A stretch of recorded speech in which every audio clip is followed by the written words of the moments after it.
Здравствуйте, товарищи! Поздравляю вас с 8 MAPTA. In other words, Happy International Women's Day, everybody. Happy International Women's Day, as you can tell from my outfit and from the flag behind me, does have communist and socialist origins. However, they don't necessarily originate, much like communism itself, in Russia or even Europe for that matter. In fact, the very first International Women's March or International Women's Day took place on February 28th, 1909 in the city of New York. That's right, in New York City they had this march that was promoting the idea of women's suffrage. Not so much about like socialism necessarily, but more of just pushing the idea of women's equality and suffrage in the United States. Now, they later tried to show that there was a correlation between this march and the garment factory fire, which happened a short while prior to that, but that's been widely disproven. In Europe, the very first time there was a massive women's march or Women's Day movement was on March 19th, 1911. This were over 1 million people from all across the European continent conjugated across major cities, promoting again women's suffrage and some light socialist agenda. Now, there were three major women that corroborated together in many of these organizations across Europe, and the elder one, her name was Clara Zetkin. She was born in Germany in 1856 and was a role model for a lot of the socialist women's movements across the globe. Her junior partner was a woman by the name of Rosa Luxemburg, who was born in Poland and illegally, through marriage fraud, immigrated to Germany by marrying Zetkin's son before divorcing him shortly after they got the legal status in Germany. Now, Zetkin and Luxemburg worked politically and even held government posts within Germany in the late 1800s and early 1900s, even in interwar period after World War I, leading into 1933 and the consolidation of power in Germany by Hitler.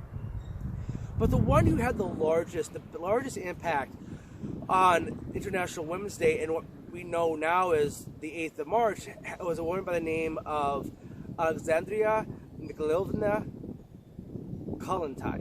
Now, she was born in Russia to a father who comes from a Finnish peasantry background and a more traditional Russian mother. Now, her father was an academic and worked a lot with books and teachings and was a political activist. She followed in her father's footsteps, seeking out a higher education, but was denied by her traditionalist mother, saying that a woman has no need for higher education because she has a husband for that. This actually would create resentment within Alexandria for years to come. In her writings and teachings, she would rail against the traditional family as it being not needed in the socialist communist state, because the traditional family was the whole purpose of providing for a family, for children and loved ones. Well, in a socialist state, you don't have to worry about that because the government's going to take care of it for you. So that was her anti-traditional family origins, I believe. It comes from her mother. She was quite well-traveled. She had spent a lot of time in Germany. She wasn't really well welcomed in Russia because of her socialist teachings and her communistic beliefs. A lot of them had actually immigrated from around the world into Germany, of all places, pushing the Engels and Marxist beliefs out of Central Europe. She spent a lot of time in England and Germany, in Norway, and was even jailed briefly in Sweden for her teachings. She even gave speeches and talks in the United States throughout the late 1800s and early 1900s, promoting the idea of this great common welfare of socialism and communism that was supposed to deliver this great utopia to all of workers around the world, and the great Internationale, which is actually a French song, which briefly was the Soviet national anthem. Now, with her, she worked really heavily in war movements in Germany and in Russia. But when she wasn't able to prevent war with Russia and Germany during World War I, she was forced to leave Germany and fled back into Russia. Now, she had already made the acquaintance of Vladimir Lenin in 1899 and was working heavily within the socialist Marxist movements within the Russian Empire, and was kind of offering her services between both the Mensheviks and the Bolsheviks, which were the two rival communist pacts within the Russian Empire. Now, once the things started steamrolling, and you have what is known as the February Revolution, which actually happened in March, but the old calendar that the Russians were using at the time, this revolution kicked off on February 23rd, 1917, and this was the great kind of feminist wave, this movement in Petrograd, which is now called St. Petersburg, that took the city by storm for several days, and leading to the later abdication, by the belief of many of the organizers, of the Tsar on March 15th, the Ides of March, 1917. Now, once this happened, the provisional government that Kollontai was a part of immediately gave the right to vote to women. This is actually the first country, I believe, who gave women the equal right to vote in the modern era. And it was believed that her work and her fighting for the cause led to this, and along with her elder organizers, with Clara and by this time Rosa, who had already passed on, that these international women had a huge impact on the creation of the very first socialist state which would become the Soviet Union later on. Now, as she kind of broke up from the Mensheviks and joined with the Bolsheviks, working with Lenin, she created International Women's Day, which was held on March 8th for the modern Gregorian calendar, and was supposed to be a celebration of the international women from across Europe and the United States that promoted this workers' utopia and promoted the ideas of global socialism. And so that is sadly enough, the socialist origins of the holiday we know now as International Women's Day. Now, it wasn't a day off, mind you. It was actually initially within the Soviet Union promoted as a holiday of, celebrating the labor of women and, giving them awards and promoting them. And so that was kind of the origins of what the holiday was. It wasn't until 1964 that it became like a full day off of work, and where people were to do kind of what we do for Valentine's Day here, and give gifts and promotion and all stuff. And initially, it was just women for women. There was no really a Valentine's Day style system for gift giving with International Women's Day. It was primarily only held and only celebrated in socialist states up until 1975, when the Soviet Union was able to get the United Nations to create an international movement for International Women's Day, to where over 100 countries celebrate it, and 25 of them actually celebrate it as national holidays, even outside of the former socialist Second World Communist countries. Now, a really interesting thing that happened with this young woman is Kollontai became really quickly disenfranchised with the Soviet model.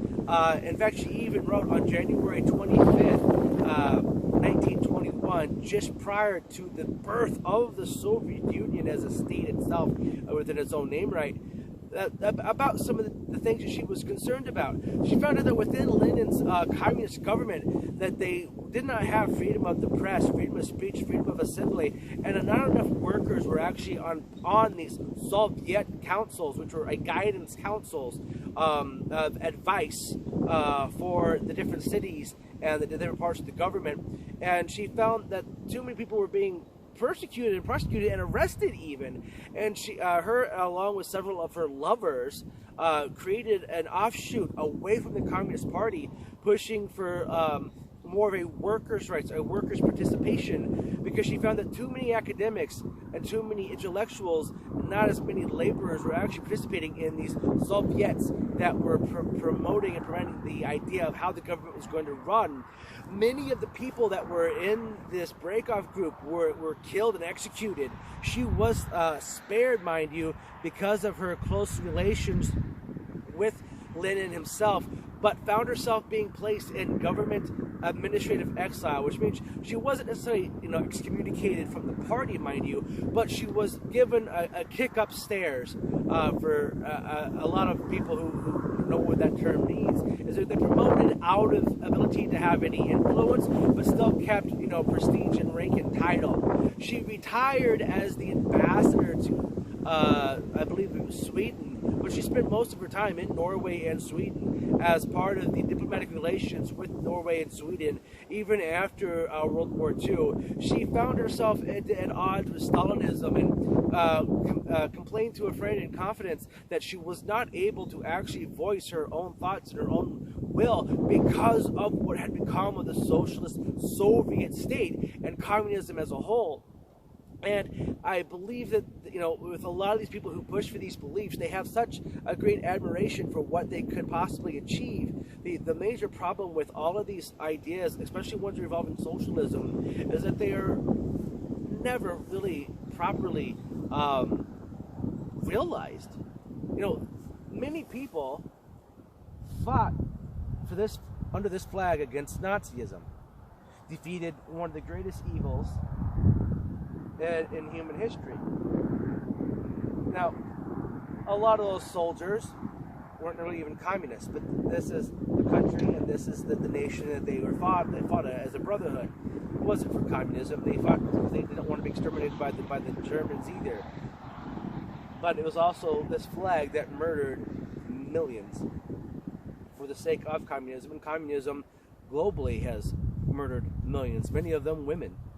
And so the holiday has shifted. Now the Soviet Union has fallen apart, and most socialist countries around the world no longer really exist. International Women's Day has kind of turned into more of like what we have been more accustomed to in the United States as St. Valentine's Day, where there's a lot more gift giving, there's a lot more exchanging of gifts and praises towards women, and that is something that is, a lot of holidays that we talked about throughout my videos. The holidays change their purposes, and as they're trying to create non-religious holidays for an atheist government like the Soviet Union, International Women's Day happened to serve that purpose quite well. And even though religion is actually now celebrated in the former Soviet Empire, and Orthodoxy is taking a strong hold back in most of those republics, it is still celebrated today to celebrate, the women in our lives and how great how much we prize the women who make our society the great societies that they are. And so they don't really do Valentine's Day throughout most of the world. Really, it's still primarily International Women's Day. And I happen to think International Women's Day is a little bit more involving holiday.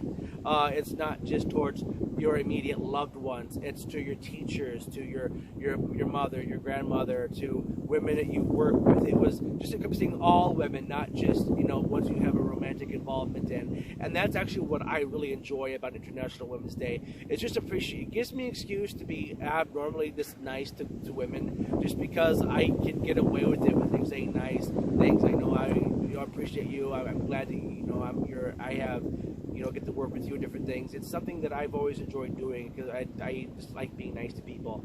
But that's basically the origins of International Women's Day and how it's kind of morphed over time. I think that we need to learn from our past and how these great leaders within this time period who sought after the great utopian Soviet communist style, how many of them felt disenfranchised. And Rosa Luxemburg was actually murdered because she was traitor. Someone betrayed her and gave her up, and she was killed for her beliefs by someone who also believed in those beliefs. And that Clara Zetkin also passed on with having a kind of a negative outlook on how socialism had actually morphed into what it was, And Kontai also died being kind of disenfranchised. You know, even after Stalin's death, she didn't die until March 9th of 1952, I believe. I think she died. I know it was like 72. I think she lived a little bit longer than Stalin, but she never did quite grasp what, you know, her glory of what communism could possibly be, because there's no freedom of speech, there was no freedom of assembly, there was no room for people to voice their concerns. It was just complete control, and that's not very nice to women now, is it? I hope everyone learned something today. I don't really mean to make this political. The costumes are to show the historical significance of the communism in this holiday, but I believe that we need to learn from where we come from and why we celebrate the things that we celebrate, and how the people who made them would view about them today. And I really encourage people to look at the history of socialism around the world, and how it's never ever been successful, and how it's never actually resulted in the dreams and ambitions of those leaders who brought it upon their nation. For everyone else, I hope you stay healthy, wealthy, and wise. Stay classy, and happy International Women's Day.